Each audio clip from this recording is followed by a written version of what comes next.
And that moves us to our action agenda. Number 12, action as necessary or appropriate on matters discussed in executive session. Do I have any motions? Mr. Hogan. I'd like to make the motion that the board approve slated employment items shown in Exhibit A. Do I have a second? Ms. Snipes, any discussion? Seeing none, I'll call for the vote. All in favor? Ms. Barnhart? Aye. All right, that motion carries 7-0. Do I have any more motions? Mr. Hogan. Yeah, I'd like to make the motion the board approve 2024, 2025 reappointments shown in Exhibit B. Do I have a second? Ms. Snipes. Any discussion? Seeing none, I'll call for the vote. All in favor? Ms. Barnhart? All right, motion carries 7-0. Any more motions? I don't believe so. RFP, D, RFP. Oh, excuse me. Yeah, let me find that one real quick.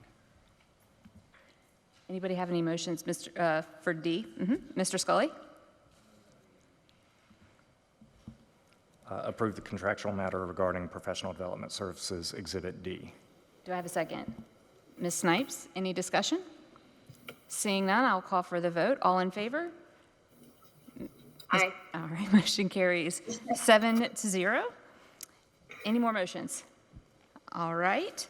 That moves us on to item 13, approval of the strategic plan amendments for 2022, 2023 to 2026 to 2027, Exhibit F. Do I have a motion before we have discussion? Kevin? Mr. Scully, do I have a motion? I move that we approve the strategic plan amendments for 2022, 2023 to 2026 to 27, Exhibit F. Do I have a second? Ms. Snipes? All right, and we'll move that to discussion. Dr. Ross? Dr. Harris. Dr. Harris?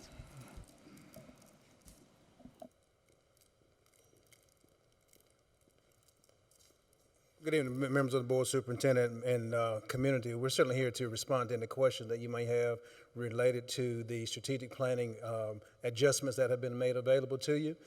We have Dr. Holden, who's our Director of Planning and Accountability, here to assist with responses to those questions you may have. All right, do we have any questions for Dr. Harris or Dr. Holden? All right, seeing none, we have a motion on the table. I'll call for a vote. All in favor? Ms. Barnhart? Yes. Motion carries 7-0. Thank you very much. All right, that moves us to item 14, approval of textbook adoptions. Mr. Hogan? I'd like to make the motion the board approve the textbook adoption shown in Exhibit G. Do I have a second? Mr. Scully? All right, Dr. Ross, and Yes, we have our Chief of McCaskill. Academics, Ms. McCaskill, to answer any questions regarding the textbook adoption process. Good evening. I would like to take just a minute before any questions and recognize some pretty special people that are here with me tonight, so I'd like to do that. First of all, Ms. Amy Taylor is our textbook coordinator for the district, so we appreciate all that she's done to keep us organized through this. And then starting at the end, Ms. Charity Simmons, Dr. Charity Simmons, excuse me for that, Charity. She is our coordinator for CTE. Ms. Nikki Powell is our coordinator of science. Dr. Robin Cox is our coordinator for ELA. Ms. Melanie Sanford is our coordinator for social studies, and then Ms. Sarah Swagler is our coordinator or our specialist for secondary ELA. So they have worked tirelessly to get us to where we are, because we have had lots of great books to look at and some just really passionate teachers to really dig into the textbooks this year. It's been really refreshing to see them looking at how the textbooks and the standards align with each other and really digging into that much more than what I think I remember in the past. And I appreciate that about what they've done and the work that they've given to making this decision. So just want to make sure that I acknowledge them for their work as well. all right, do we have any questions for Ms. McCaskill? All right, seeing none, we have a motion on the table. I'll call for a vote. All in favor? Ms. Yay.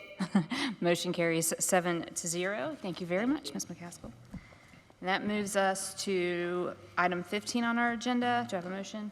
Mr. Yeah. Hogan? I'd like to make the motion the board approve second and final reading of the 2024 Series A bond resolution not to exceed $15 million. Do I have a second? Ms. Snipes? All right. Dr. Rawson?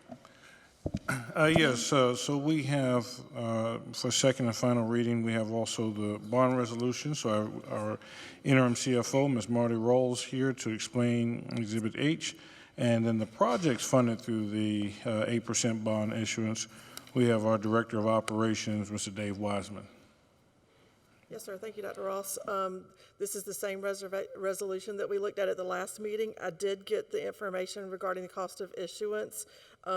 We are estimating that to be approximately $55,000 for a cost of issuance for this bond resolution. It will fund the capital projects at the $15 million amount that Mr. Wiseman will present tonight.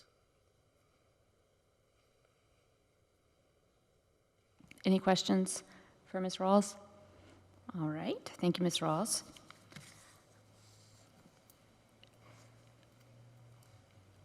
Good evening, Chairwoman Hines, members of the board, Dr. Ross, members of the community. Thank you for allowing me a few minutes of your time to discuss the second reading of the 8% capital budget for 24-25. Do I have control of the slides now? Okay. All right. Just to recap, we've gone back, of course, as you know, we've done a facilities analysis with MPS back in July, and they rated the schools on 5 areas.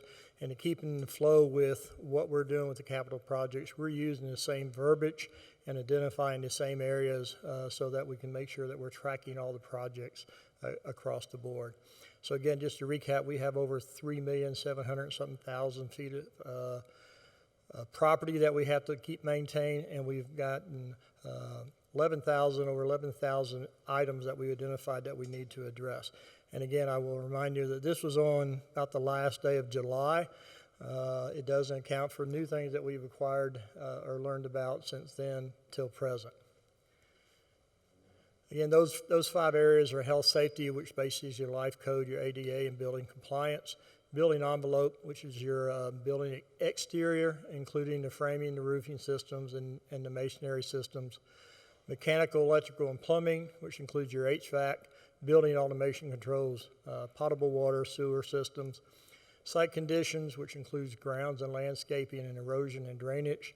And interiors, which includes the walls, flooring, interiors, and signage. These are the areas that we've asked to allow us to place the money in so we can address the following issues. Specifically, we always try to put things that are related to the health and safety of the students as a #1 priority. That includes the life safety code, fire alarms. Again, some of these have been identified through the MPS study. Some of them have not. Some of them have been identified through our work order system. And some of them have been identified just because we've gone multiple times to fix a problem, and we realize we've got to go dig deeper, literally in some cases, to address those issues.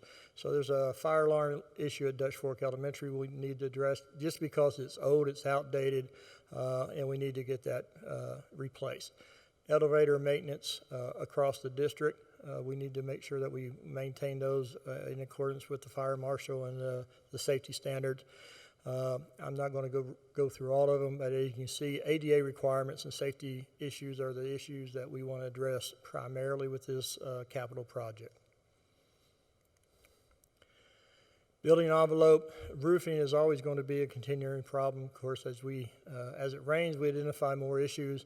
The issues are a little bit challenging to find sometimes after it stops raining, so we're deploying several companies to look at infrared so we can go back and try to identify the issues and fix them before the next big storm. Some masonry repairs at CIS, Oak Point, window repairs as well. Mechanical and electrical, HVAC will always be an issue that we need to continue to address. We have over 37 HVAC systems that we brought in Total Comfort to do the preventive maintenance and major repairs on all the high school and district office HVAC systems. So far this year, we've seen that be a very good success for us. We're identifying less and less problems. As it warms up, we're prepared to address those as they come up. Boiler replacements, there's a couple we've identified at several schools. We need to go ahead and replace them approval of the capital budget now will allow us to go ahead and set those up so we can do those during the summertime. LED lighting, a lot of issues with making sure we go back into and upgrade the lighting that we can. And we're trying to tie that in with other projects that we have going in the school to have less disruption during the school day or be able to do it during the summer. Plumbing and sewer upgrades, of course, at Dutch Fork High School and Nursery Roads, they continue to be just problems that reoccur, and we're trying to go back and figure out how we can fix some of these issues on a more permanent basis. And it requires a little bit of digging in some cases and further study of cameras into the system. Site paving, one of the things you'll see is restriping. We have a project now at Dutch Fork, or Irma High School, or excuse me, Irma Middle School that we're looking at doing as far as paving some, but we don't want to go back and restripe the parking lot until after we complete the paving. So we're trying to put these in order of priority with previous capital projects and then this year's capital project, or this upcoming year capital projects. Again, some of the things that we've identified, some sidewalk and paving improvements at Seven Oaks, Crossroads, and Irma Elementary. Playground replacement. We have SCASBIT that comes out during the summer and inspects a lot of our playgrounds. They kind of spot check them. We get reports on an annual basis about those, as well as getting issues back through our facility maintenance. And we're going out and addressing those. Some of the things in the MPS study were specific to replacing the whole equipment. I specifically went out and looked at Ballantyne Elementary. It was identified a $258,000 project. And we walked through the equipment, and we found one or two deficiencies. But as a result, I wanted to have another third-party inspector go out and inspect it. They have inspected that last week. I'm awaiting results. In talking with MPS, those are to replace everything new and bring it up to ADA compliant. It's not a requirement right now for us to do so. So in some cases, we have to decide when's the time to do that. And with ADA compliant, you have to look at the age of the school, the requirements were when it was built, what the requirements were as we go back and rehab a particular school. In some cases, we will have to update all the ADA compliance. So that's just something that we're working through with OSF and SCASBIT to make sure that we're addressing those issues as we can. Again, some bathroom upgrades at some of the schools. I actually met with Dutch Fork High School Student Council. We walked through about half of their bathrooms with two of the ladies that are on the council, just talking about upgrades and identifying some lighting issues, identifying some sink issues, and it was informative and appreciative that students are also getting involved in some of the things we're doing. So I enjoyed that. It's the first time I don't get to work with kids a lot, and I should say young adults, but that was enjoyable for me. So I enjoyed the fact that they're taking a vested interest in their school. Again, we're looking at some furniture, district-wide furniture purchases. Technology, as I briefed last week, or last board meeting, these are the areas that we've identified with technology, and we discussed some of the things that we do with the equipment after the end of life cycle. Generally, we recycle it back to a manufacturing. We cross-level some of the equipment, and in some equipment we had to put in just for disposal. But in most of those cases, we receive funding back from the vendor for those when we turn things in. So that money goes back into maintaining and purchasing additional equipment. One of the issues that we're looking at, of course, is updating the activity fleet. I think I said last time that there are a lot of new bells and whistles on activity buses, from lane assist to vibrating seats to 360 cameras. And fortunately, we have a strong fleet. But some of those buses were built in the 1980s, and they have a horn and wipers and the general basic stuff as an activity bus. We're just trying to, as we can, go back and upgrade our buses to a little bit more safer fleet. Contingency, we have about $500,000 for contingency. This will allow us to address overruns and emergency operations. So pending your questions, we're requesting approval of the $15 million 2024-2025 capital budget. Do I have any questions for Mr. Wiseman? Ms. Huddle? I don't know if you saw the same letter we did, but we all got, email. We all got an email that referenced some sewer issues at Dutch Fork High School, and I know you have that on here. Have Yes, you ma'am. seen that letter, or do we know if what we have budgeted will cover what was in that email? I don't recall seeing an email. I don't or think it was a letter. sent to you. I think perhaps Dr. Ross got it. I think we got it today, so it's okay. like, No. I guess I would just make sure, I don't know what they were talking about specifically, but they did mention a sewer problem at Dutch Fork. Well, I'm not, like I said, I know that's identified as one of our reoccurring issues, just like Nursery Road, so that's, I want to make sure it's the same areas. Right. So we'll take a look at that and get back. Okay. I have not make gotten an that assessment. email. Just it would- Okay. if you would, I mean, I will forward it to you. did- I thought we all did got anybody it. else get it? I haven't gotten it, Okay. so I just I don't guess know. I'm so used to us all getting them, I Yeah. just assumed we all got didn't it, get so it. I'll send it to you. I'll send it to everybody. I also had a question about Ballantyne Elementary, the playground, and I got to thinking, I hear what you're saying about the ADA and the building codes and whatever when it was built, but since that's our district-wide Care Bears program, is there not concern that of all the elementary schools that you want to be ADA compliant, that would be maybe the most important one? I know I'm Yes, putting you on the yes and spot. no. Only because I know the overall cost is in the millions. So we have to identify specifically, it's a good time as we replace equipment to bring it up to ADA requirement. For example, just one of those little curly slides is about $10,000. That's just for the product, and another $4,000 or $5,000 for installation. So I'm trying to be strategic in identifying the true needs and upgrading as we go along. It's a matter of great debate. I'm a big component of making sure that we are always ADA compliant, but I have to make sure that I don't overreach my budget. And then the other question I had back to the $1,235,000 for security upgrades, it says security upgrades dash camera intercom system. So is all of that money for camera intercom system, or is some of it for other projects? If you recall, over the last year and a half, I've come back to you and reallocated 2016 through 2001 capital projects that we had not completed or were looking at completing them in a different format. We started addressing exterior door alarms, and Dr. Ross, when I first had a conversation, I think there was 1,300 doors or something along that line. I can't remember the exact number. So we also looked at a what I would call just a containment, where you bring people into the front vestibule, check them out, and then bring them into the second part of the school.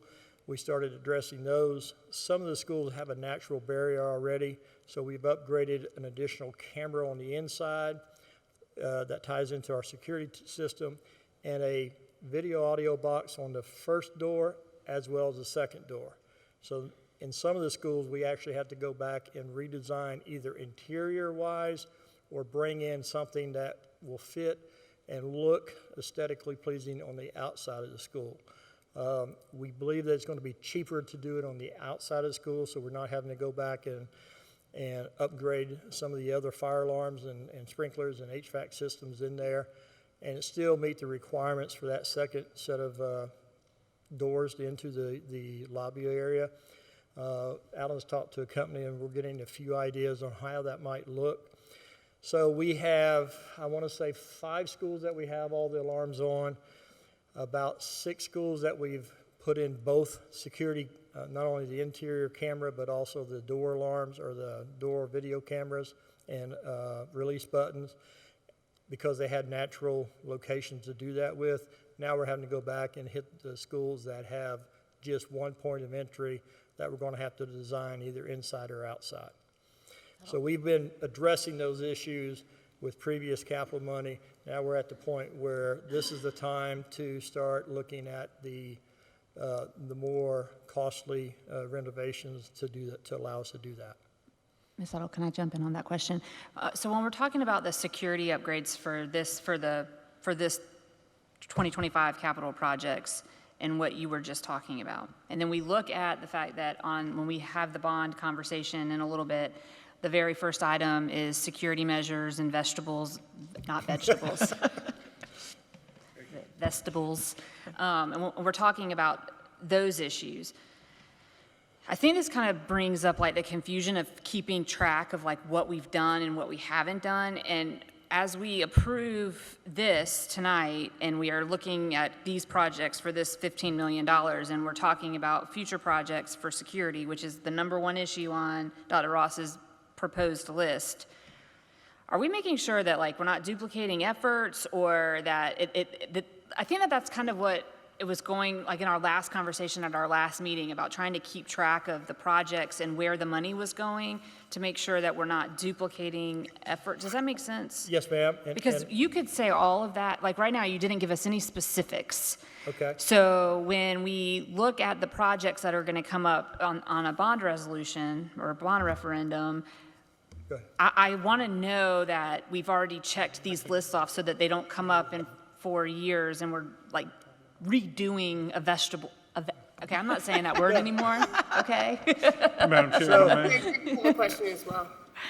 Does that make sense? And I would, and I think when we look at our bond presentation, we've identified the schools that we're going to have moving forth. What I hesitate to do, not in executive session, is identify individual schools that we're in progress of right now, especially if we say this school has a single point of entry that's not secure. But I think if we look at the future one, we're going to outline which schools we're trying to target in the future, correct? Yes, And sir. I understand that. I'm just saying, we, even in executive session, don't know that. So I don't think that we should give all of our security protocol away at all. I know that that is counterintuitive, but from the dollar standpoint and what we're approving, I just want to make sure that we've asked that question and it's been answered. And Actually, I have several people monitoring our progress on that, because Okay. Jenny's a large part of what the technology that goes into that. She tracks that by school and provides it to me. And of course, my budget lady makes sure that I stay within those budgets and I'm doing the procurement accordingly. And there are a number of schools that we're looking at some additional security upgrades that, again, we'll discuss in the appropriate environment, if you don't mind. But I can assure you, I know which schools, I know what we need to do. We've tried to address the immediate, the smaller schools as far as the minimum amount of money to get in there, do the door alarms, do the vestibules, do the additional cameras. Because doing the bigger schools like I'm not even going to say one of the high schools, it just takes a little bit more time to figure out how we want to address those issues inside the facility itself. We need a structural engineer, we need an architect, and we need OSS approval. And that just takes a little bit more time than putting a camera and a door alarm into a school system. Ms. Huddle. Related to what you were talking about, I like to move that we defer the second vote on this motion until we get a reconciliation of the level 1 and 2 items from the MPS report to what we're doing with them. Are they in this 15 million? Are they in the bond referendum? Are they in the operating? Or are we not doing them because, like the playground situation? I second. All right. Just to explain that, I went back, and it's not a trust issue at all. It's just like what you said about the playground, okay? That's never going to be recorded anywhere for the public to see. It's not going to be in minutes. It's not going to be anywhere for them to see and go back to. And 5 years from now, something will happen, and it'll be, well, they told you in the MPS report that this playground, and I'm just using this as an example. So as a board member, I don't feel comfortable voting. We spent, and I went back and looked, we approved a budget for that MPS report of over $250,000. Okay, so I just think when we spent that kind of money, the public's money, we owe it to them, we owe it to our students to make sure that we know what the resolution is going to be of those major items, just the 1s and 2s. Does anyone else have anything to add? I do. Ms. Barnhart? One of the things I'm looking at from March 27th of 2023, we discussed vestibules and capital projects a year ago.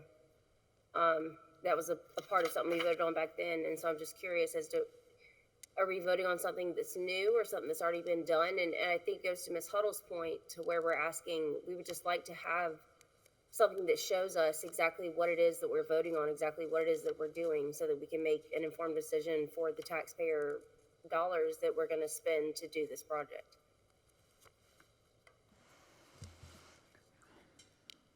I would say, I mean, I know where you're coming from, Ms. Huddle, but I think that a lot of this has been laid out in the information that they've proposed. There are some questions that I have more related to the bigger dollars, but I feel like they've laid that out. And the thing about, this is what worries me with the MPS report and all of these reports. We've had so many reports done in this district. Before you or I were on the board, I feel like we have people that are referring to reports, and there's been reports after reports, and like nothing is ever done. And we're paying all of this money for like continued reports, and we're not getting anything done. And the projects that are identified on this list are needs that we know are needs. And so I just disagree. I mean, I feel like we're deferring for, you know, we're actually hurting the building, our students and the facilities that they're in, because we're not, you know, we're nitpicking every little thing, which I think that there needs to be accountability for. And I think that there needs to be, when we ask questions about where things are, we need those answers. And when we don't get them, there should be accountability for that. But I feel like they've laid it out, they've broken it out enough for this that, I mean, and they've gone in and they've talked about what's referred to in the MPS, and we can argue semantics about how it should be laid out. I agree with you on your spreadsheet idea. It's not that I disagree with you, but I mean, we've got to, I just disagree with your motion. So, Mr. Satterfield.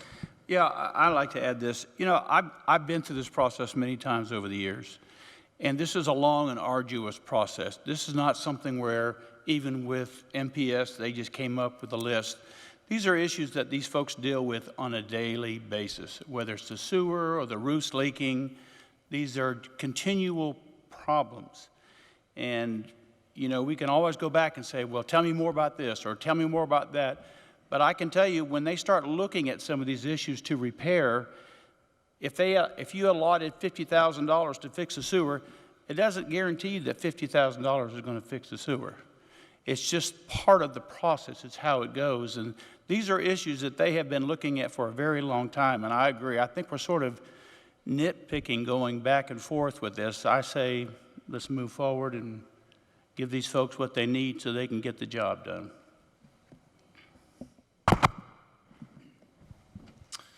The, within all of the proposed capital budget request, I know technology is a large portion of that. I believe it's $4 of the $15 million. And I know technology is more of a newer line item. Prior to COVID, we didn't have nearly as many laptops or electronic devices inside our district. Is the goal and objective going forward, even past this one, to continue to include technology in this, or is the goal of, you know, the $15 million that's allocated actually going to brick and mortar to make sure the longevity of those buildings are continued to stay? I certainly appreciate this opportunity to explain what we're dealing with. The goal would be to apply all 15 to brick and mortar and preventative maintenance.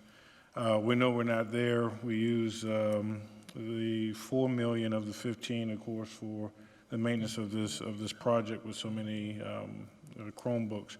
But I just wanted to give you kind of the universe of what we're dealing with. If we pause right now to do a comprehensive list of the ones and twos, understanding that MPS report it's not fixed, right? Our problems are not fixed. You heard the gentleman refer to our work order system. If you look year to date, and correct me if I'm wrong, if we look July 1 to, I think the last time I looked in that system, it was March 18th, all right? So you take the number of working days it was 4,387 incidences. Now, what goes in as an incident? An incident is something that the principal or the teacher says, I need this fixed. I need it fixed. And the school can't fix it. So they say, we need help, and they call on Alan Knox and his team to fix it. We average 30 a day that can't be fixed at the school site. That's 600 a month. So we would love to be in a situation where we did not have, and I think we're clearing these at 84%. Yes, sir. But what happens, 16% of 4,387 is still a lot of problems. So what we're trying to do with $11 million, if you look at just the ones and twos, that's $101 million. We have $11 million to take care of a $101 million problem. And every day, we get 30 more requests for fixes. So will there be stuff left on the table? Yes. But this $11 million plus the $4 million for technology allows us to start knocking some of these projects down. So I think, ideally we would, at a budget workshop or sometime in the future, talk about what industry standard for maintenance is and some of those price points per square foot for preventative maintenance. But we have $11 million to take care of a $101 million problem that was priced in August, knowing that each and every day we average 30 incidences that can't be fixed at the school. So, yes, there is, we will say, eventually like to get where we're applying all 15 to that problem. Okay, we have two motions on the floor. Any more comments on the motion to defer? Ms. Huddle? I just think that my motion is being misunderstood. I am not saying that we do the ones and twos in lieu of the more urgent requests we have. My point is, we paid over, or we will be paying over $250,000 for this, and I don't have a clue on which ones we're doing with this, which ones are in the bond referendum, which ones we're not doing. And it sounds like y'all do, because I heard it's $101 million, which is a lot of money. So obviously we don't have the money to do them all right now. But I just think for transparency, for knowledge, we should know which are the ones that we're not doing and when are we, or where are they? I mean, it might help with the bond referendum. If we can say these were identified, these items were identified as ones and twos in the MPS report. I just don't understand the resistance to doing this. Why did we spend $250,000 on it if we're just going to say, well, we're not going to account for it, we're not going to have plans for it? It just doesn't make any sense. All right.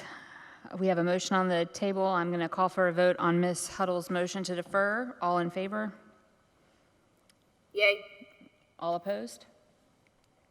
All right. We also have another motion on the table, Mr. Hogan's motion for the second and final reading of the spring bond resolution. We'll need another motion for the capital projects, but I'm going to take a vote on the spring bond resolution. So all in favor of the second and final reading of the spring bond resolution? All opposed? Me. All right, that motion passes 5-2. And do I have another motion? Yeah, I'll make Mr. the Hogan. motion the board approve the FY 2025 capital projects funded through the 8% bond issuance. Do I have a second? Ms. Snipes. All right, any discussion regarding this? I think we've already kind of discussed this. We broke it up into two motions. All right, seeing none, I'll call for a vote. All in favor? All opposed? Ms. Barnhart? Nay. All right, that motion carries 5-2. And that moves us to, thank you very much, Mr. Wiseman and Ms. Rawls and Dr. Ross.